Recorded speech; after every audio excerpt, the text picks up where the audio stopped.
In the post-war period, an ambitious plan was devised to build a series of new towns in the southeast of England. Stevenage was the first to be built.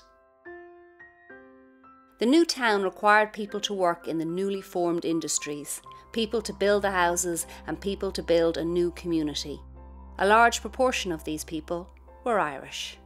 These men and women either came directly from their homeland or via London, and with them their hopes, dreams and aspirations for a better future. In 2007, the Irish network Stevenage was established in order to give support and provide for the needs of this increasingly ageing Irish community. It's mainly staffed by volunteers and offers a range of services specifically tailored to cater for the needs of its elders. This film will document the testimonies of men and women who came to Stevenage in the post-war period. We will also hear stories of influential Irish people within Stevenage who have contributed to its economic, cultural and civic life. Lastly, we will look at the important work carried out by the Irish network Stevenage as they create support networks and bonds of trust for the elders within their community.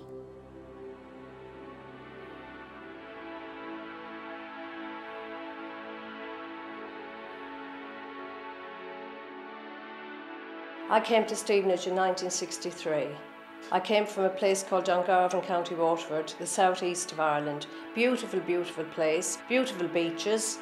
It was a nice town. I had good parents, good family, but we didn't have a lot like anybody else. We were all sort of quite poor, I suppose you could say, but everybody was the same. I was just turned 15.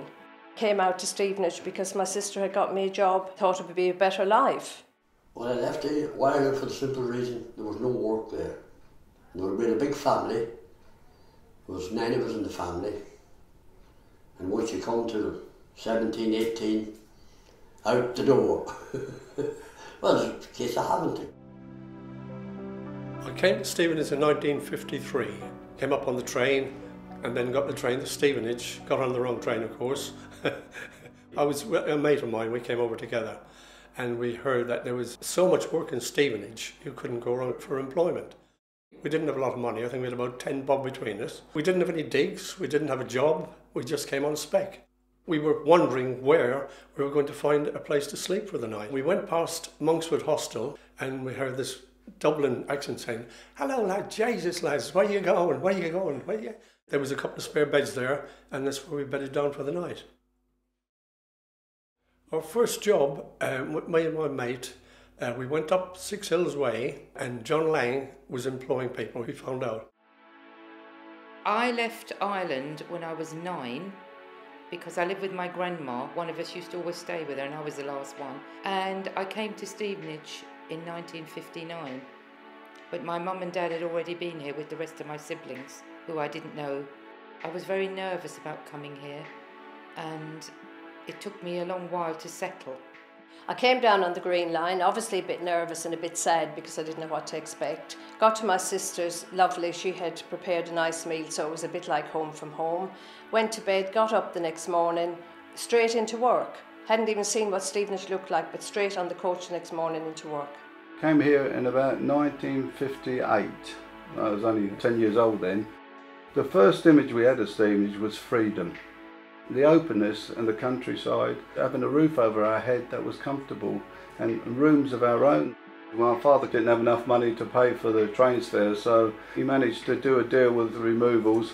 He jumped in the front with the drivers and the rest of us sitting on the sofa in the back of the van. We're in the dark and next time we see daylight, we've got this wonderful house at the top of this lane which backed onto completely open fields and cornfields, which was a complete difference from the Elephant and Castle where we lived on the top floor of a tenement block with an outside toilet. There was nothing, all big fields of wheat and barley.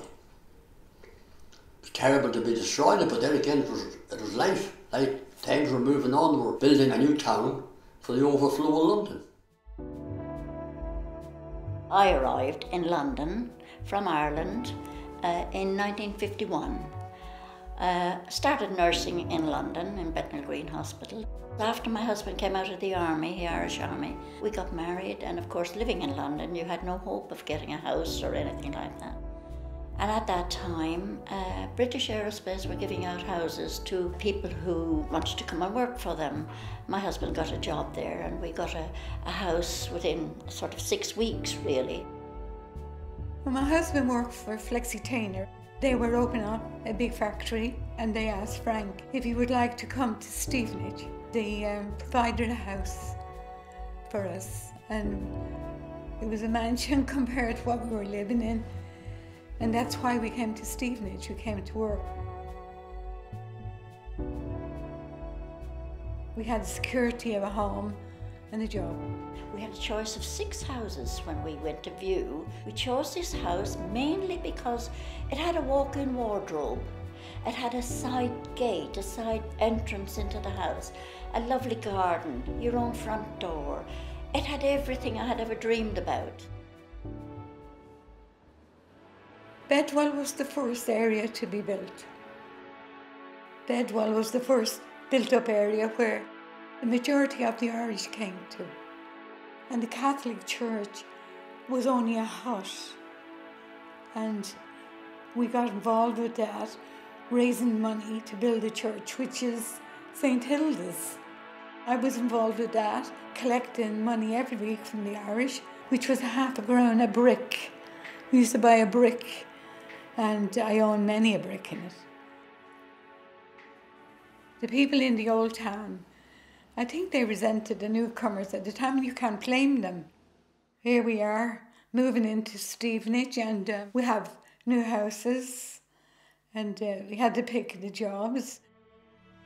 My mother was Madge O'Connor, a wonderful lady, and she lived at 200 Bedwell Crescent. And she had an end-terraced house, and she used to sit out on the wall and greet everybody going up and down. There was no place for people to stay, and a lot of the workmen who come into Stevenage used to knock on my mother's door and said, "Have you got a room, Mrs. O'Connor?" And she'd say yes, and she took lodgers in. They were all young men who'd come over from Ireland and had left their homeland and didn't know anybody here. She used to cook, clean, wash for them, provide meals, and they were part of our family. She was a mother to them, really, because they left their mother in their homeland. There were strange days for a couple of years till I got acclimatised. A little bit strange. Yeah. And homesick as well. On my first Christmas here, and it was very, very lonely,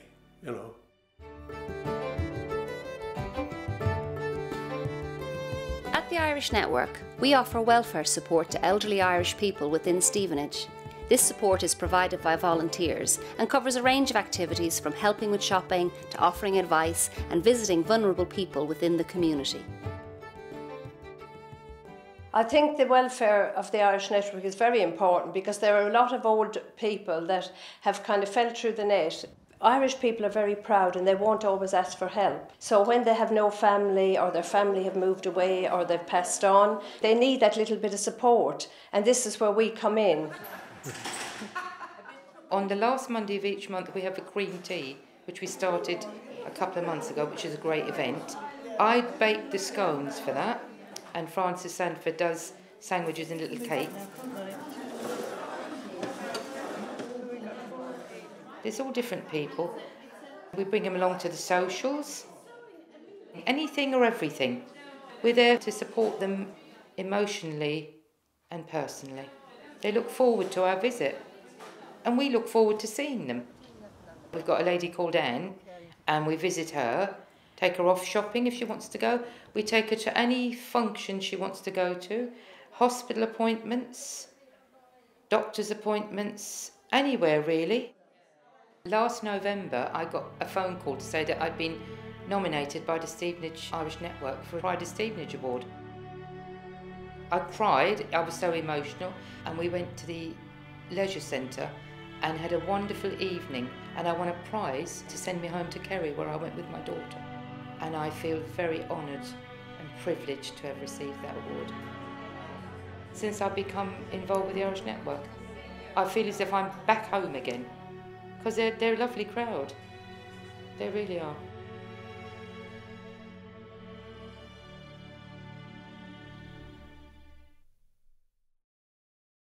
Stevenage, as a new town, was there to look after London overspill. People who were on overspill waiting lists got the opportunity to get a house, but also anybody who worked on the houses in the construction game, that also entitled you to a house.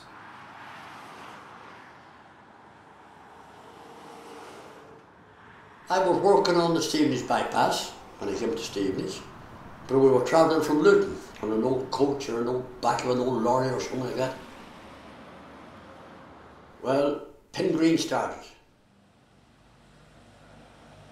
Pin Green, housing site, John Moulds.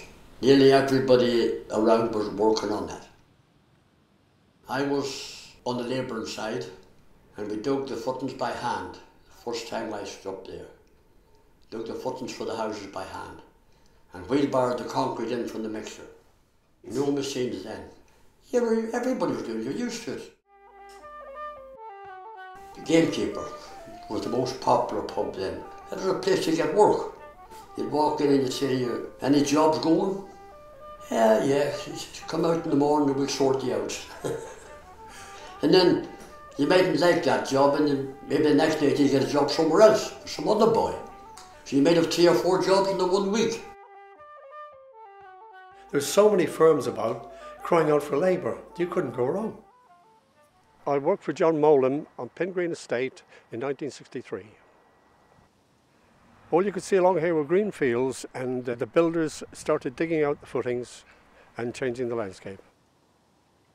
They were handing over to approximately 20 houses a week. The system was so well organised. They must have completed 2,000 dwellings up here, and I think they built another 1,000 dwellings on the opposite side. The hardest job I'd done in Stevenage was myself and a man called Mick Barry. We dug a tunnel from the railway bridge there in the old town. We dug a tunnel from that to the old railway station. We were at it about 3 months, putting in pipes all the way up there, underground. The job was in Stevenage in a factory called Flexitainers, and I was on the paint machine. I really enjoyed it because there was a lot of other Irish people working there. Actually, it was nearly all Irish people. It was like home from home. We had all these services come round. We had the baker, the grocer, the coalman, the milkman. Everybody came round with their lorries up and down the streets, you know. But the majority of the day was spent in looking after the home. Someone used to come around once a week, and we used to hire a washing machine for £0.50, and he'd give us from 8 till 1 o'clock to do our main wash, like sheets and bed linen and all that.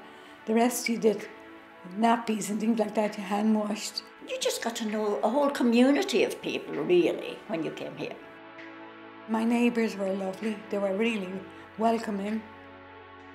It didn't matter if I was Irish, they were very welcoming. All the front doors were open, and the children were in and out of the street, playing in each other's houses, and there was no fear attached to having your children out on the street. We loved Stevenage. From day one, I have loved Stevenage. I moved out after I retired to Ireland for 10 years, but I've ended up back here in Stevenage. I met some lovely people. I've still got great mates. We all meet down every Sunday morning. There's a gang was meeting in the CIU club, talk about old times and this and that, and some great friends.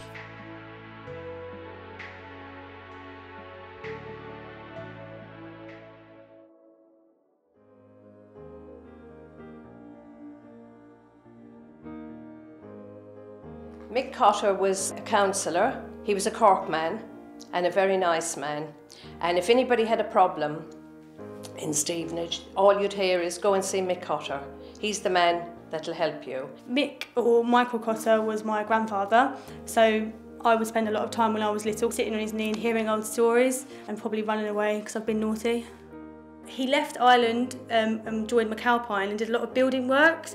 I know that he went to Bath and Bedford. He helped rebuild Bath after the war, and he came to London for more opportunities and then decided to come to Stevenage after he met my nan. He worked on housing himself, and he then became a councillor, which everybody was delighted for, you know, that you had an Irishman up there and he was fighting in your corner.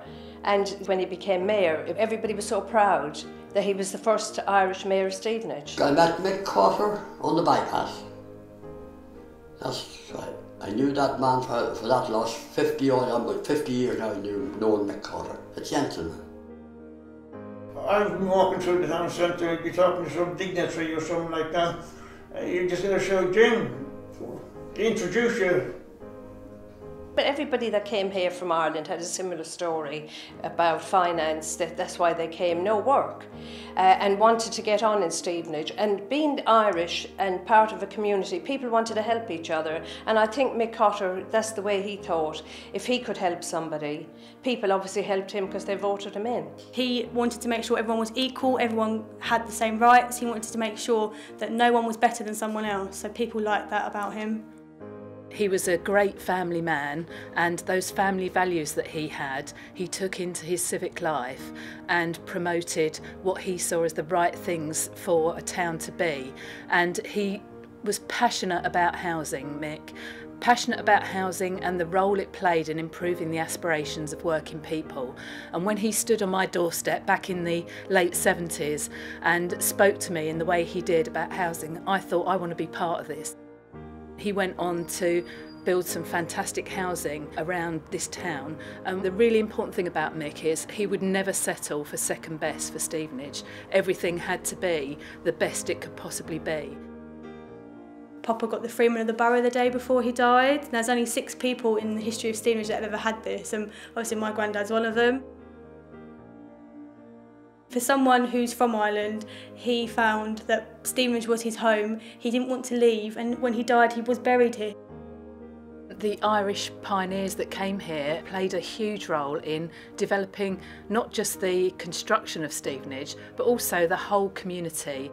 Their achievements, when you look around you now, of developing a town with all the housing and all its infrastructure in 2 decades was a phenomenal achievement, but it was about more than that. They didn't just create the physical structure of the town, they also played a fundamental part in developing this wonderful community that we still have thriving around us.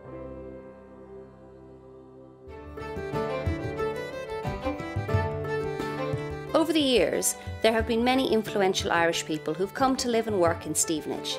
They've made significant contributions to its economy, its educational sector and its civic life. Their stories mirror those of the early Irish settlers, but also show how Stevenage has been central to their success.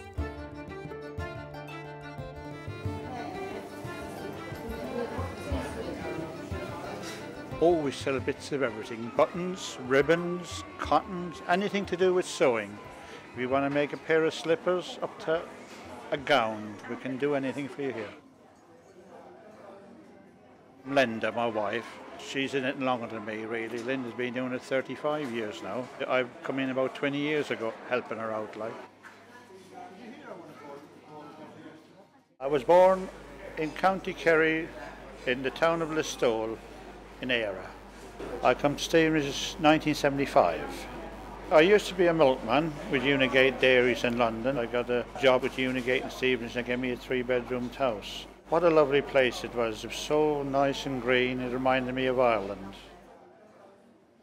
It's mostly friends, not customers, and mostly friends come here. We've known them grow up, get married, and then their children come back and start all over again. I think really I come from a very big family. There was 9, 10 of us. We didn't have an awful lot like, you know, so my dad worked hard on the building game as well, and you see my mum struggling from day to day to try to put food on the table. I don't believe in charging ridiculous prices. I like to keep the prices down. It means an awful lot really if you've got your family around you, which we have, and I think that's what it's all about really. Well, I was born in Moy, County Tyrone, which is located just about 20 miles north of the Irish Republic, the border in the Irish Republic. the Troubles in Northern Ireland were making quite an impact on people's lives at the time. My parents were very keen that I would actually pursue education as a route both to employment and as a potential route out of that very serious ban and position that we were in at the time. I did a law degree in Newcastle upon Tyne in the early 70s. It brought me unexpectedly into further education to teach law because I really couldn't afford to pursue a career as a barrister at the time. When I joined the college here at Stevenage 7 years ago now, the college was a satisfactory college. It is now pretty much an outstanding college, and what that means for people's lives is that around about 35% more people achieve their qualifications here. The amount of investment I've been able to make into new skills development, so opening, for example, a new skills centre at Stevenage, there are now over 1,000 students at that skills centre. So I'm making some very, very strong practical contributions to the earning power and the learning power of many, many, many people, young and adult, across North Hertfordshire and Stevenage. Stevenage is very important to me, but it's where I run my business from. It initially gave me the opportunity to set up in business. It supplies me with probably 70% of my labour. We employ well over 100 people. When I left school, construction was still happening in Stevenage, so all the guys I was at school with, we were all able to go into some sort of work, and mainly it was construction. When we started as laying floors, and we've evolved over the years. We've formed a joinery company, we've got an electrical company, we've done many developments in Stevenage High Street over the years. We've been working and looking after the construction side of British Aerospace in Stevenage for the last 25 years. All the values and the ethics have all come from our basic hard-working Irish background. As my father always said, if I don't work around the house, my jaws won't work. So unless we worked, we were never fed. And that is the ethos I'd like to carry out in business. We work hard, we play hard, but we always get it done. I'm very passionate about credit unions because in Ireland everybody's in a credit union, so I knew a little bit about it, and as soon as one started in Stevenage I joined. Then I was asked to come in and come on the committee, which I did. We give loans to people and encourage people to save, and in this climate where people can't get loans from the bank, the credit union is their best option. We have a very good group of volunteers that we work in the credit union, one paid employee. So we've got lots of different jobs in there, but mostly I concentrate on the loans and on the bad debts and on funding. Because an ethos of a credit union is you save for 13 weeks and then you can get a loan after 13 weeks. The reason we do that is that we know that if you can save, you can pay it back. Because the credit union belongs to all of us, all our members. This is who it belongs to. And any money we make, we're not for profit, goes back to the members. We regularly put on many cultural events for our elders. These range from sewing classes to social gatherings, which often includes showcasing Irish traditional music and dance. I think what makes Irish Network Stevenage so successful is its members. It has a committee that arranges everything, but it's directed by its members. They tell us what they want and don't want, what they like and don't like. The stitching represents different parts of Ireland, associated with like hurling, the Irish games, Irish dancers. We incorporated Stevenage into it because although we're all very proud to be Irish, we are still very proud to live in Stevenage and be part of the community. The banner will be used for when we have our social events or when we go out to do fundraising for their children and grandchildren in the future to say, well, my parents or grandparents done a stitch on that. He's our coach. He's got a lot of Our trip to Cambridge was wonderful. First of all, the weather was wonderful and everyone seemed to enjoy themselves. They went on the lakes or the boats or the punts, whatever they're called.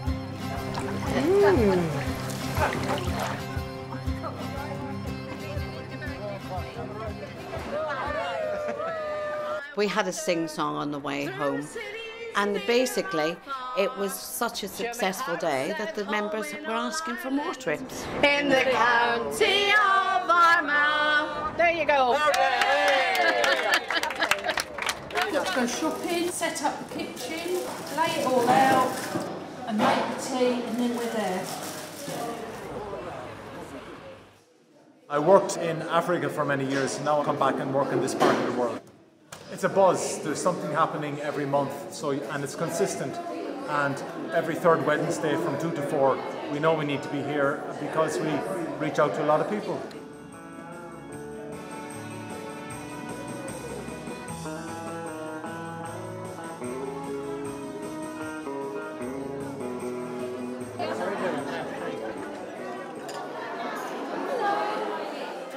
Volunteers do a lot of work behind the scenes, visiting some of the people here, trying to get them to come along. We've got a lot of people coming along for the first time today.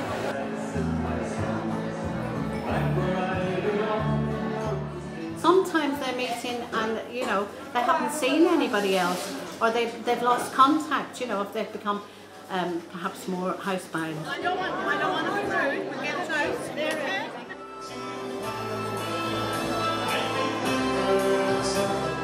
A lot of the people don't get out, and this is their way of making friends, catching up with friends, and just being part of the community.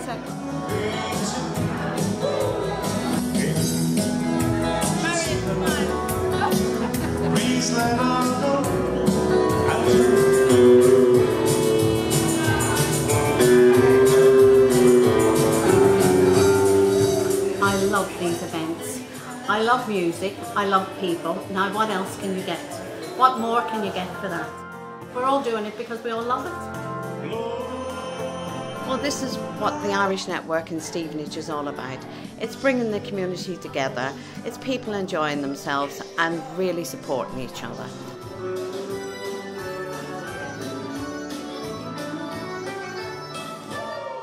Over the last 2 years, we've seen a great increase in the needs of the services that we offer, and that just doesn't apply to the Irish community, that applies to all of the non-Irish community, and we're happy to help in any way we can.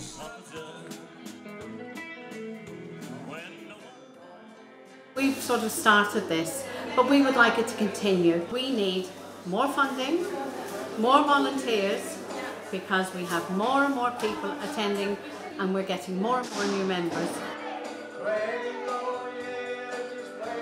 We'd like people, particularly the younger people, the second and third generation, to know about the culture, the Irish culture, the traditions. Irish life is shot through with family and community values with which, you know, this town wouldn't be the town it is. So all those things like volunteering, like caring for the older members of the community, all of those things that our Irish community do are the kind of values that this town is built on. The Irish Network to me means that I'm keeping in touch with my roots, my kind of people, and Stevenage. It's great. It's just fantastic. It keeps Stevenage alive. It keeps me alive. 5, 6, 7.